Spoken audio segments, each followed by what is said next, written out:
Khandesh Bulandtof TV news. उकाड्यामुळे रात्री घराच्या छतावर झोपायला गेले चोरट्यांनी मध्यरात्री घरातील रोकडसह दागिने चोरून नेले। धुळे शहरातील अवदान उपनगरातील धंदाई देवी नगर इथं अज्ञात चोरट्यांनी मध्यरात्री घरफोडी करत रोख रक्कम व सोन्याचे दागिने लंपास केल्याची घटना उघडकीस आली आहे। या घटनेमुळे परिसरात भीतीचं वातावरण निर्माण झालंय। तसेच मिळालेल्या माहितीनुसार धंदाई देवी नगर इथं राहणारे प्रताप वाघ हे उकाड्यामुळे रात्री घराच्या छतावर झोपण्यासाठी गेले होते।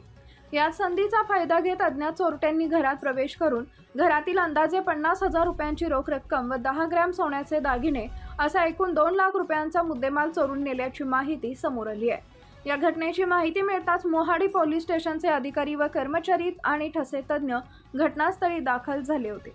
पोलिसांनी पंचनामा करून पुढील तपास सुरू केला। दरम्यान अवधान परिसरात रात्रीच्या वेळी वाढत्या चोरीच्या घटनांमुळे नागरिकांमध्ये चिंता व्यक्त केली जात असून रात्री नियमित पोलीस पेट्रोलिंग वाढवण्याची मागणी नागरिकांकडून करण्यात येत आहे।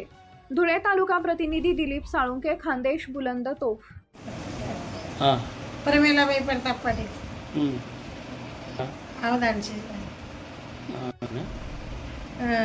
आम्ही धाब्यावर झोपले होतो। सकाळी 4ला उठून आली मी तर सगळे दरवाजे उघडे होते आणि कपाडातून ते दागिना घेऊन गेले। टोंगल होते, मुंदी होती, काही 50,000 रुपये होते, 7.5 बारचे माझे जोडे होते, 10 ग्रॅम सोनं झालं ना आणि ते 50,000 रुपये।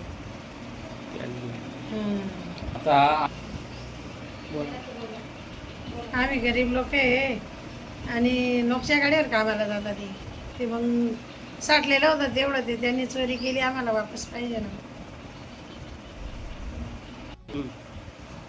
2 पोलीस गाडी यायला पाहिजे बुवा। ते काही नाही, कोणाला सासू लागलं नसेल का मग इथं? लोक बरे झोपता ना।